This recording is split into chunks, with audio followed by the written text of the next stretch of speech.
Welcome back to the 419 Time Podcast. I'm Evan King. And I'm Zach Dye. Today, we're going to dive into Zach's testimony. There is going to be some stuff that is challenging, and so we just want to say that up front. I was born February 14th, Valentine's Day baby, which is why I'm so lovable and so charming, I like to say. But I grew up in Paulden, Ohio, very small town. Graduated from Bryan High School and decided to go to Indiana Wesleyan University. Now I'm a junior. I'm double majoring in Christian ministries and sports ministry, and here I am. So my mom and dad, Jeff and Teresa Dye, two amazing parents. I was very blessed in the parents aspect. Parents together still today, love one another. Great example of what a godly marriage looks like. I have an older brother who's Jacob, who's 25 years old right now. He's a truck driver and he's got a fiance, he's got a kid as well, so exciting stuff. But yeah, so I grew up in the church in Paulding. I grew up in Paulding a little bit for 12 years, and my dad was an associates pastor. My mom was on the board of trustees.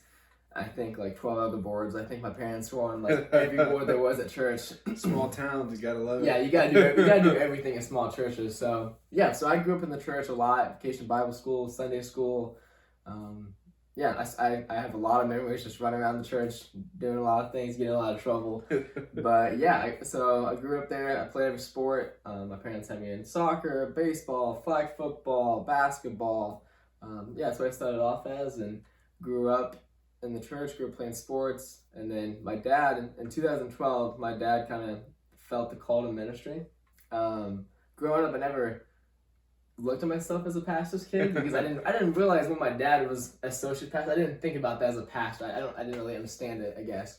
But yeah, so he felt the call to ministry, and he told our family that we're gonna move to Bryan, and so that was gonna be going into my 6th grade year, and I was not happy at all. I mean, I had a big friend group. I was super happy where I was.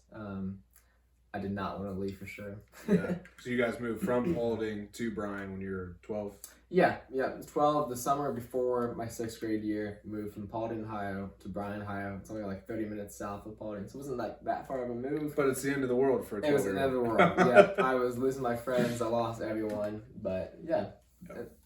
And then kind of just went into middle school, went into there, and that's when life kind of just started changing for sure. 6th grade was the first time I was introduced to pornography. And I was introduced to it as it was a normal thing. I mean, it was just something that every boy did in middle school. It was what you did. It wasn't wrong. I wasn't taught. The church didn't talk about it, and that was rarely talked about. I mean, I was going to youth group every Sunday too, so like it was something that just nobody talked about, which was unfortunate because I just thought pornography was something that everybody did, which led to me relying on girls and getting a false image of what sex looks like and what all that looks like, which led me to sending inappropriate pictures in middle school. And again, just thinking that was normal. All my friends were doing it. I was in the popular friend group, which was good and bad, but some bad things was they just made it seem like normal, and so that's what it was. It also led me doing the first sexual encounter with a woman, and it was oral sex. Luckily I'm still a virgin today, but it was the first time, again, just feeling like something normal, and it just kind of showed me a lot of what was going on in middle school. And thinking back, something else big in my life during middle school was I changed friend groups. In that popular friend group, being the new kid, I was an easy target to get bullied. And I was an easy target to get bullied because of my reaction. Yeah. When someone would pick on me, I would make a reaction, I would get mad, I would tell a teacher, and they just fed off of that, and they just loved that, which is so unfortunate. Where I changed friend groups going into my 8th grade year, was a lot happier in who I was and what was going on, but again, those other habits that I already made, I just thought was normal. Yeah. Going to high school, I wasn't too nervous. Again, I felt confident in who I was because, I was above average at every sport that I played. So where I had a lot of respect from other students, and, teachers definitely favor athletes, especially the ones that coach, where I had a lot of respect from teachers, a lot of favorites. I was a lot of favorite class. I was always the teacher's Small pet. town school living. Yeah. This happens. Yeah, I was always the teacher's pet, just trying to suck up, trying to get every teacher to like me, and that's what it was. Like my grades were good. Like I was a good kid where I got a lot of respect and a lot of credit for who I was because of that, which led me to high school and right away. Which if I had Evan King as a mentor, this did not happen. But transitioning right into high school, about all that. I got a girlfriend, which I know he would have not advised that going straight into high school. I did the same thing. So. And so she was a sophomore ahead of me, and it was again it was very much all sexual focus where we thought that was normal. That was the thing to do. Honestly, a good relationship, really an honest good relationship. I loved the parents loved me. It was super nice and it was really good. But now looking back at my freshman year, I stopped going to youth group because of sports. Sports became a big part of my life where I had practice, where I had to miss youth group. I still went to church with my parents every Sunday. I would definitely define myself as the Sunday Christian during this time of my life. And so a big part of my life came New Year's Eve, my freshman year. And so I was away in Atlanta with my family for Christmas break. And my girlfriend at the time, she was at a party with her ex and some other friends, but I didn't know her ex was there. But she told me, so it was great communication, great honesty. But she kept telling me that her ex was like flirting with her, like it just kept flirting. So I was an angry, jealous boyfriend telling her to leave, get out of there, which maybe still good advice, who knows. But I was hearing things, she was telling me things, I was just very angry and got really confused and mad. And what was the thing that I relied back onto was inappropriate pictures, stuff like that. And so I decided to ask other girls for inappropriate pictures, and we sent pictures back and forth. Unfortunately, I cheated on my girlfriend during that, and I instantly regretted it. It was something that the next day I woke up just completely knew it was wrong, but I wanted to hide it. I didn't want anyone to know. I had a good relationship. I didn't want to lose that because looking back now, I took a lot of, I idolized girls and what they thought about me. And so came back from Christmas break, kind of just trying to act like nothing happened. And then rumors started happening about, I had sex with other girls, was doing other things with other girls. I'm like, whoa, like not me, like, good Christian boy Zach over here, perfect Christian Zach. I didn't do that. And because those rumors that they did say weren't true, so I didn't feel bad. I didn't feel like I was lying. And so my girlfriend at the time came up to me and said, Zach, are you cheating on me? And I said, no. And she goes, no, Zach, I need you to tell me the truth. Are you cheating on me? Did you cheat on me? And I said my girlfriend's name, and I said, I promise you I didn't cheat. I completely looked at this girl and lied straight to her face. And Evan knows this, and a lot of people that's very important in my life knows the words I promise means so much to me now. Like, this means so much to me. Like, my girlfriend now listened to a song. I told her to listen to a song, and she said, okay. She didn't listen to it, but she said, I promise I listened to it. And this is like early in our dating. Yeah. And so I found out I didn't talk to her for like the rest of the day. Like, I was so mad at her because she knew how much words I promise meant to her or meant to me, and she did that. And so that's how much it means to me, to explain that. But so I was going through this time, I just completely lied to her, trying to play it off, and I got to the summer. So this is like 5 months after this happened, and like just trying to hide this, and it just kept coming up. People kept trying to tell her, where I finally just felt so bad and was like, I have to tell her. And so I ended up telling her, and I told her the truth. And obviously she broke up with me, and I lost a lot of my friends because of that. The next couple of years was the biggest part of my story for sure. After all that, when the truth came out to everybody, I lost all my friends. Obviously, I mean, a lot of people were my friends and her friends, and obviously chose her side because I was the one that cheated. And I was never like, why are they choosing her? Like, why are they not being friends with me anymore? I was completely like, Zach, you don't deserve any of these friends. Like, you don't deserve any of this.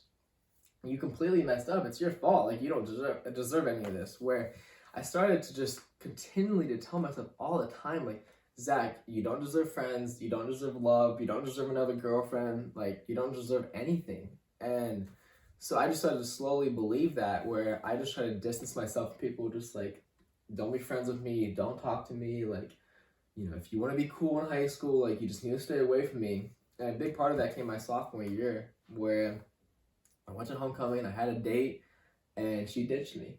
She ditched me.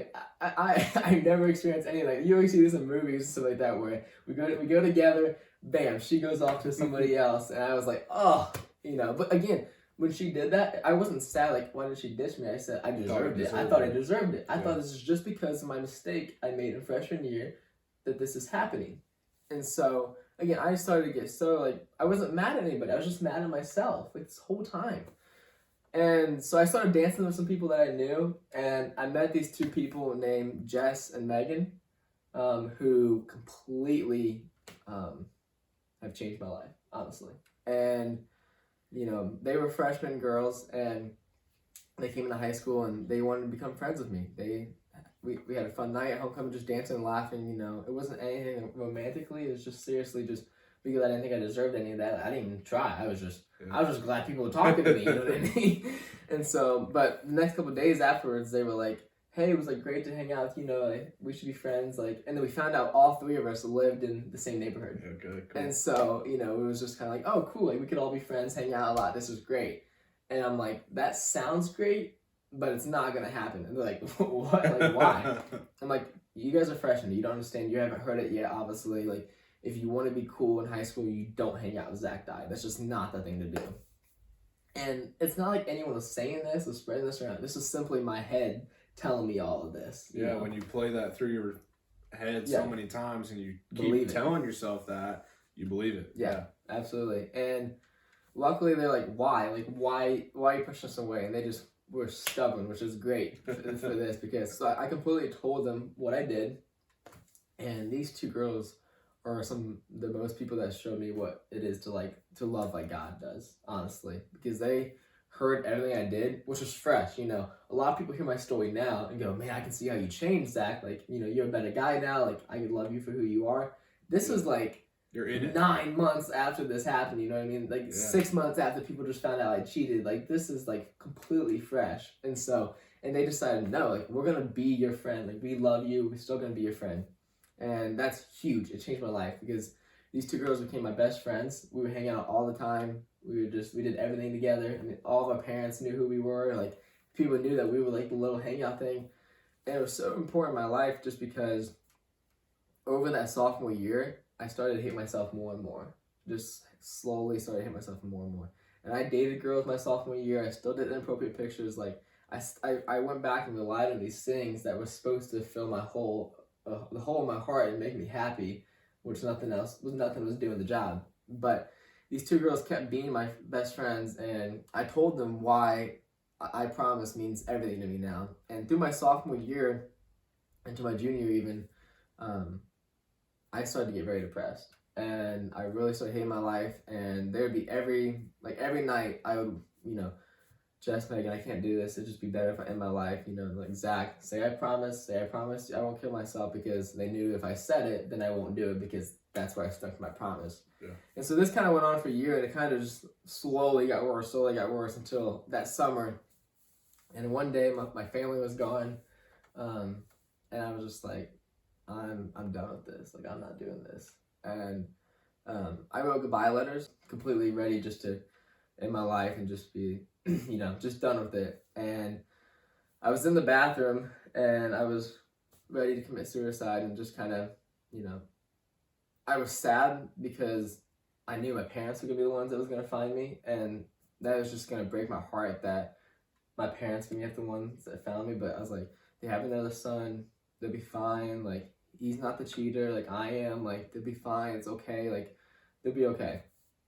And Jess and I was, like, extremely close during that time, and so I was like, okay, like, let me text her goodbye. Like, I wrote her a letter, but I also wanted to just send her a text.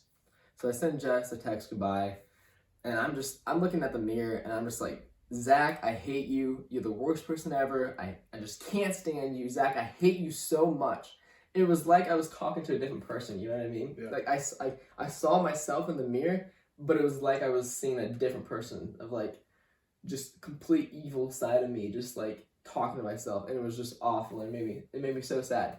And I was, you know, just seconds away just from committing suicide. My phone started going off, and I'm like, it's just Jess calling, like, ignore it, like, it's just Jess calling, trying to stop you because she got the text. And, you know, something urged me just to, like, look at my phone, and it was my brother Jacob. And Jess and Megan knew, like, I threatened them, which is, like, so unhealthy looking at them now. I'm sure maybe a little traumatizing, but I told them, like, if you tell my parents and my family that I'm going to kill myself, I will make sure they won't get to me in time. And so, like, they were scared enough where I knew they wouldn't do it. So I don't know why my brother was calling me. He never calls me. So I'm like, okay, I got to act like all normal to, like, answer the phone. I pick up the phone. My brother's just sobbing. He is just crying so hard. You can just hear how hard he's crying. He's just like, Zach, don't kill yourself. Zach, don't kill yourself. Zach, don't kill yourself. And I'm trying to play us off like, what are you talking about? Like, I don't know what you're talking about. That's not happening. He goes, Zach, I know what's going on. I know what's going on. I'm like, what do you mean? How do you know what's going on? He goes, that text that was meant for Jess, it came to me. I'm thinking back now, like, I am like 99.9999% sure that I clicked on Jess's name, typed out the text, and hit send. And I 100% believe that God took that text and took it from Jess and sent it to Jacob. I can't explain it, don't understand it, but I truly believe that's what God did, knowing that if that text went to Jess, I probably won't be sitting here, honestly, at this point right here. And my brother was like, and my brother didn't know I promise meant a lot to me. Then he goes, Zach, you promised me you won't kill yourself. And I wanted to make him happy, and I said, Jacob, I promise I won't kill myself. But since I said it, obviously, I couldn't do it. So that's not an option anymore. But the self-hatred didn't stop. Yeah.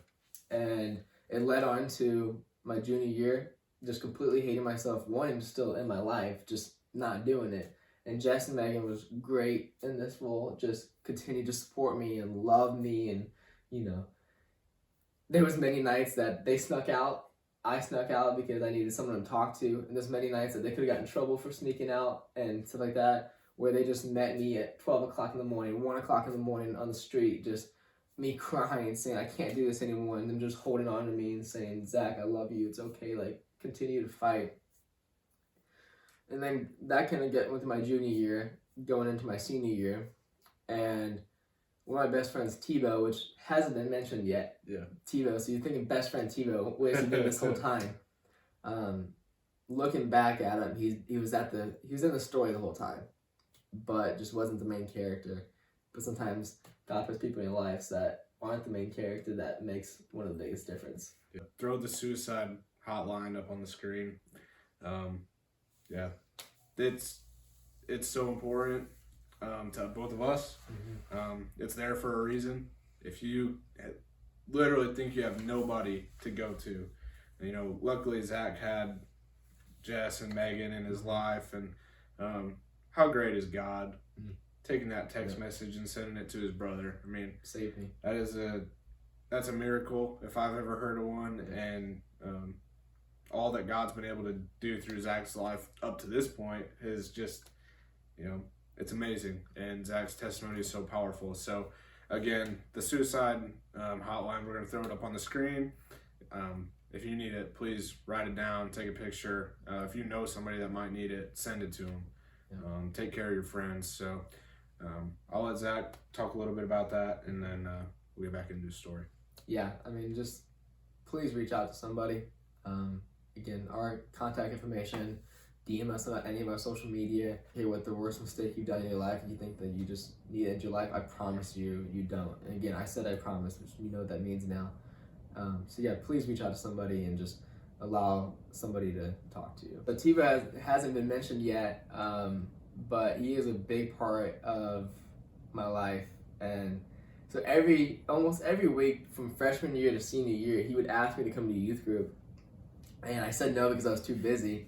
Which the funny thing is, we played the exact same sports almost. Besides, we were playing the same sports, or at least in the same season of sports. Yeah. So like we had the same schedules basically, but I was too busy and he wasn't. Yeah. And this dude was a 4.0 student and I wasn't. So it's not like I was like spending that extra time on grades, you know. Right. I mean, so it was crazy. But so he relentlessly kept asking me to youth group, which, you know, slowly planted a seed in my heart in freshman year and just kept it growing over the years. But senior year, I was injured from sports from the previous summer, so I didn't have a sport to play in the fall of my senior year, which is funny how God works with that as well. Where I was like, well, I'm not busy anymore. I can't have an excuse for sports, so I guess I can't say no. So I decided to go. And I went to this church, this youth group, and I was scared right away.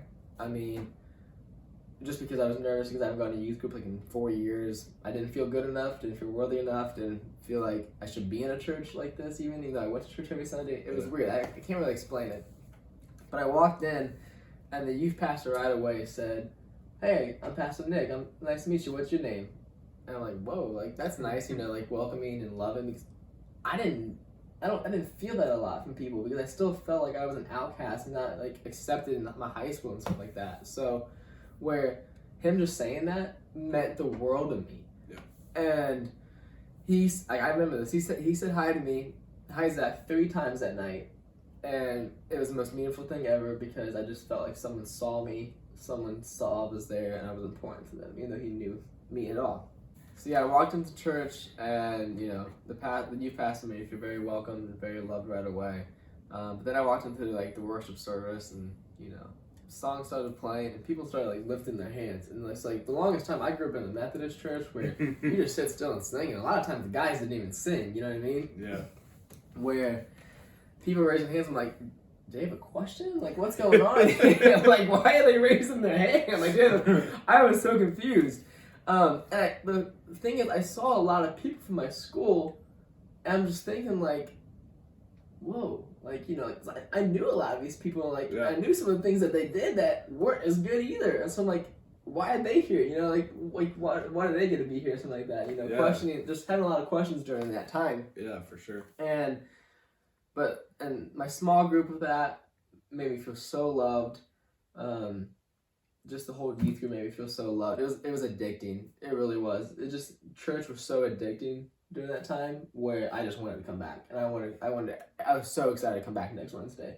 And I never felt that before about church in my life. It was super great.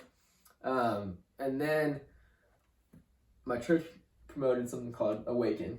Okay. And my best friend Tebow, which comes from one of the factor here, he also is like, "Zach, you need to go to Awaken. Like, it's amazing." So Awaken is, they do an all guys retreat and they also do an all girls retreat, but obviously I went to all guys retreat, where it's a whole weekend on a Friday morning to a Sunday afternoon with no phones, no technology. It's just all the clocks are blocked. Like, you just don't. It always says blocked. It says God's time. That's what they wrote on it. Is that you sleep in the church's basement.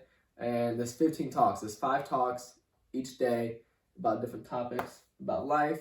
And so Tebow invited me to this, and I was like, I'm not gonna get anything out of this. Again, I was still like pushing against church and just feeling like I wasn't worthy to be there. Yeah. And he's like, "Dude, you're gonna miss school. Like, you're gonna miss a day of school. Come on."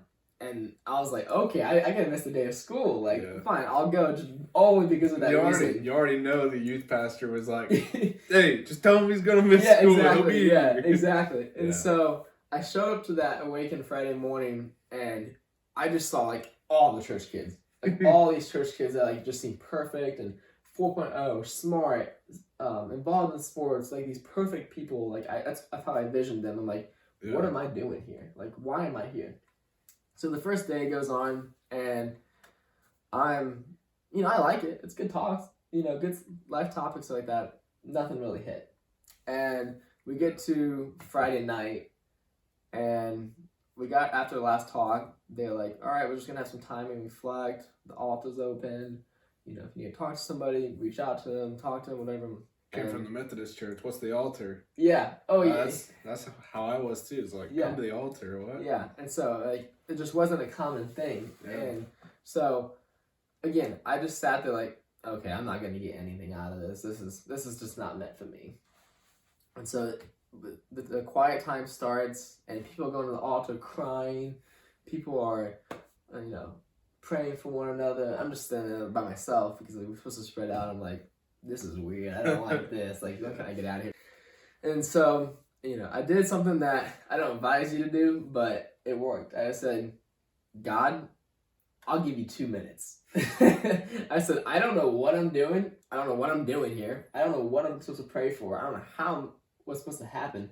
I'll give you 2 minutes of my time, and I'll pray for 2 minutes. That's all you get. So I just remember bowing my head, and I'm praying, and I'm like, God, I shouldn't be here. I'm not good enough. I'm not worthy enough. I don't know if I should be alive. I don't know what to do.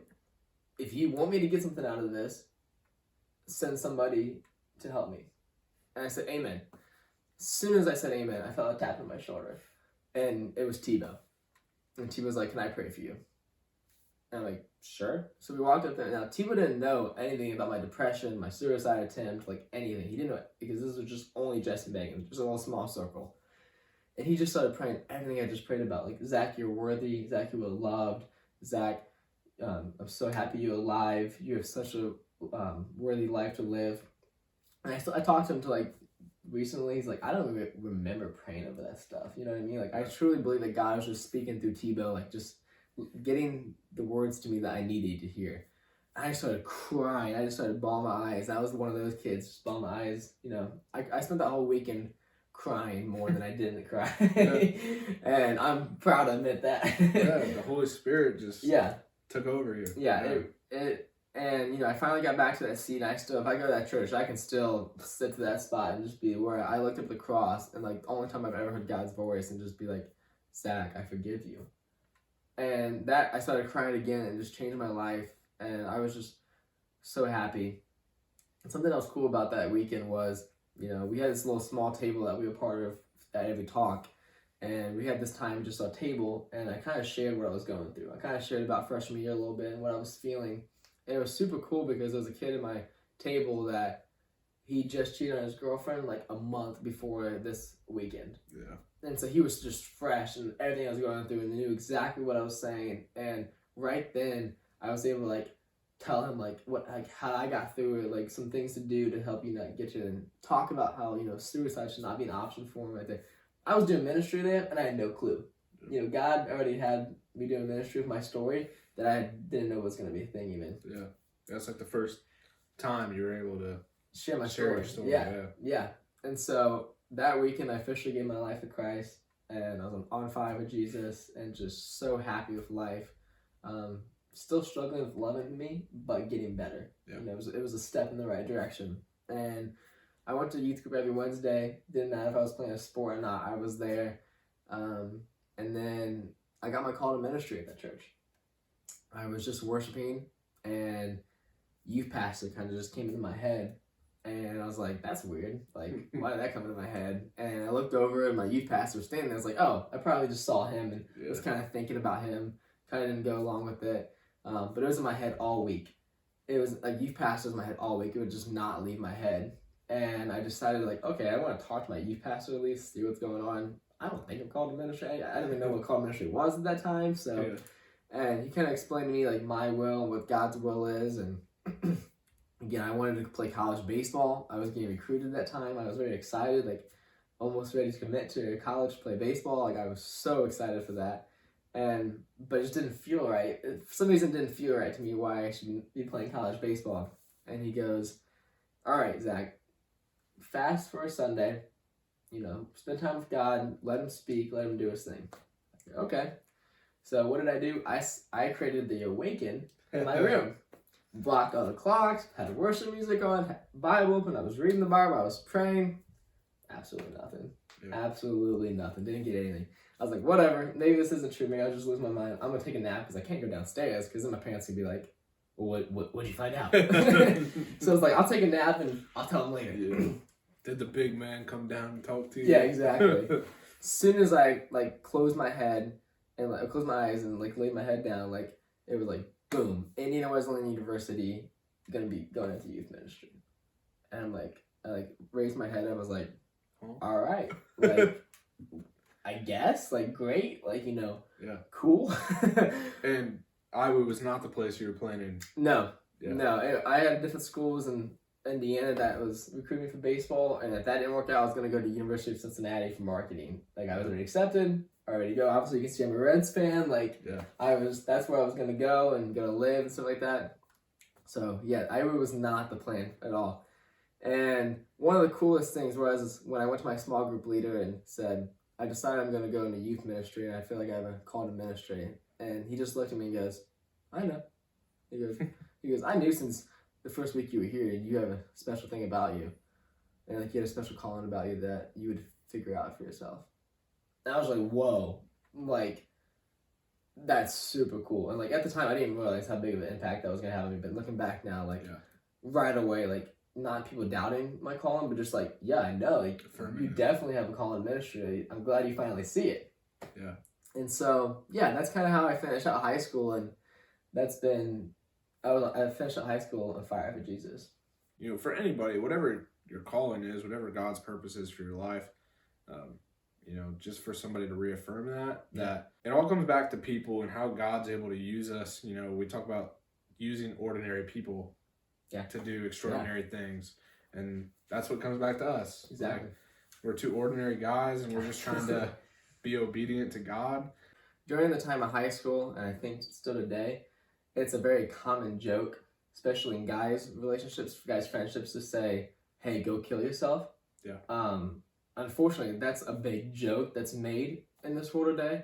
And, I was one of those people. Even in middle school and high school, I made those jokes to my friends thinking I was hilarious and stuff like that. But now looking back, like, those people saying that probably pushed me a little bit closer to the edge than it would have been. And you don't know that one last thing that somebody needs. You don't, You don't know how they're going through the day. And so if you are someone that's said that before, like something like, I've said it, we make mistakes and we still love you and stuff like that. But just really pray about and think about just getting that sentence out of your mouth. Like, that should just not even be something that we ever say. Yeah. But yeah, that was just a little side note. Yeah, definitely important to say that. Yeah. For sure. But going into IRU, Jess and I was dating at this time, and we broke up 2 weeks into college. I broke up with her 2 weeks into college. I felt something God moving in my heart there too, just kind of like, I was very dependent on her. I looked at her as my lifesaver, kind of like worshiping her still. Even though I was on fire for Jesus, I was still kind of worshiping her in a sense, where I felt like God called me just to be single and stuff like that. And so yeah, I came to college, and I'm a social butterfly. So I started talking to people. I started reaching out to people like that. And what do people do? Like, I got coffee with guys. I got coffee with girls as well. Unfortunately, that gave me a little bit of a label right away. People just kind of saw me as a player right away because of that. And, maybe I was, looking back, maybe I was just kind of happy talking to girls and just kind of still relying on that, like, influence and idolizing girls. Maybe it was that. I would like to think not, but maybe it was. But it was unfortunate, and I started sharing my story with people because, like, I felt like this is what God walked me through to do. I had, like, that was my whole calling. Like, that was my biggest part of my calling. Why I'm even sharing this now is like, Zach, I walked you through this. I changed your life. I saved you. I made you this whole new person. Go run and tell the world. Yeah. And I'm like, yes. Being, like you said, being obedient to God. Just go in and do it. Just saying yes and just start running. Well, coming into a Christian world, unfortunately, and telling those people, I didn't get accepted for all that right away because their first impression was hearing my story, and I was labeled as a cheater, I was labeled as a player, I was labeled as these things early on at college, which I was so excited to be a new me, and bam, I'm right back to freshman Zach in high school. Yeah. And really just struggling at that time. And, I got the job at athletics, which is how I met you. And I was like, okay, like, I was trying to think back, what did you do senior year that kind of got you focused? So I got involved with the church. I was leading the youth group again. Or I was going to church. I was involved in the youth group, very involved in church. That made me happy. I was like, okay. Well, my small group leaders, he was mentoring me. I met him every week. Talked a lot about all my relationship with Jess and all the stuff going to college and stuff like that. I was like, okay, I need to find a mentor again, which is how I met you. And I already met you as like, okay, I think you are someone that could really help me just kind of talk about life, kind of like how I had in high school. Just kind of wanted the same setup as I had. Yeah. And it worked. I mean, just being faithfully involved in a church every week and every Sunday night in the youth group and meeting you every week and talking about life and what I was going through, it helped me realize, you know, in high school and maybe even college, I was labeled as a cheater, but now I'm labeled as a child of God. Yeah. You know what I mean? Amen. Where it didn't matter what people were saying about me. God says, Zach, you're my child. Like, I got you. I'm going to make you do great things. And through multiple conversations with you, you just continued reminding me of that and stuff like that, where I kind of became my own identity. And it was like, you know, God is my identity. I don't need improvements anymore. And now today, like, I'm in a happy relationship. I'm in a 10-month relationship with a girl, Christina, and she's awesome. But I tell her all the time, I said, I love you complimenting me. I don't need it. Like, obviously I want you to compliment me because it's a relationship and that's good, right? But like, if she doesn't call me cute when I look nice, I don't care, because I know that God loves me for who I am. And I know I made mistakes, and I know I'm going to continue to make mistakes because I'm not perfect. But I also know that God gave me a passion to glorify Him, and that's what I'm going to do. And if people judge me for my story and who I am, that's between them and God, not me. Yeah. My call is to spread my story out there, tell people about who Jesus Christ is, and love on them, and that's what I'm going to do. Yeah, it's just so awesome to, you know, obviously we've been by each other's side for the last 3 years, so to see the growth in you has been so awesome. And yeah, just be able to get to this point that we're at now where, yeah, the earthly stuff doesn't have a hold as much. That, you know, your relationship with Christina, you do not put her as that idol. You know, God is your clear number one. Yep, absolutely. And then, you know, placing your family and your relationships at number two, and, you know, everything else kind of falls into its own line. You know, everybody has their own list. As long as God's at the top, you know, and people are second, you know, whoever those people are for you, that's just so important. And and someone even told me something important, and this is not just for me because I'm a ministry student, but God, your ministry, and then those people. Yeah. Making ministry number two, where your relationship with Jesus Christ is the most important thing, but then your ministry. And again, that's not just because I'm a ministry student called to ministry. You have a call to ministry as well. Yeah. Oh, you have a call to ministry if you're going to be a teacher, a nurse, a firefighter, whatever you're going to do. You have a call to ministry. You're going to have people around you who don't know Jesus Christ, and you are called to bring them closer to Jesus Christ. And so that is your second priority. I thought that was just crazy because I didn't see. I thought it was amazing because I didn't see that. I kind of tangled it together, you know. But being a different set of priorities, it was love super God, cool. make Him known. Yep. Yeah, love God, make Him known, and that's so cool because that's the only way we can fully know ourselves too. Yeah, absolutely. To be known by God is to love Him fully and to make Him known. Yeah. And just we'd love to hear about how that's happening in your life, how that's happened in our lives. We're going to continue to share that and let you guys into that. But there's Zach's story. That's kind of, you know, his journey to this point. It's why suicide awareness is so important. Again, if you have any questions about Zach's story, we'll have his phone. We'll put that up there right now. We'll put Zach's phone number up there. We have the 419 Time podcast email. We'll put that up there as well. If you have any questions for either of us, that's probably the best place to send them. We'll get back with you guys. But thank you, Zach, for being vulnerable and for sharing your story. There's so much power in that. And, absolutely, amen. You know, I've heard Zach's story maybe 3 or 4 times now, and it's different every time. You know, it's the same things that have happened. It's his same story, but just the way the Holy Spirit can guide us in what we need to share in the given time. You know, you tell your story and I still get chills. Just hearing, again, I've said it 3 or 4 times, but just how God took that text message, sent it to your brother. It doesn't ever change. Still getting those goosebumps. I call them the goose pimples.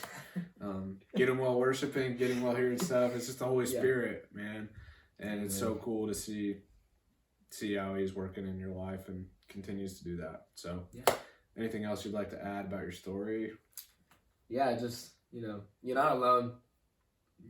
I don't care how far you think you've gone. Yeah, I'm definitely here. Evan's here. Someone in your life, I'm sure, would want to be there for you. Please reach out, talk to us. I want to hear about you guys. I love hearing stories. Like, one of the things called share my testimony. Other thing is just hearing people's story. I love listening to people's stories. So please reach out to us. I would love to hear about you guys. But yeah, thanks for listening. It means a lot to me. Just even you guys listening to my story. Yeah. Again, this is the 419 Time Podcast. I'm Evan. This is Zach.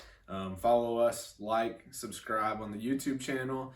We're on Facebook, Instagram, Twitter, TikTok. Make sure to look us up, and again, we want you guys to be involved. So comment on all the social media, send us emails, call us, text us. But yeah, we're excited to see where this goes. Thanks again to Zach. We'll catch you guys next time. See you later.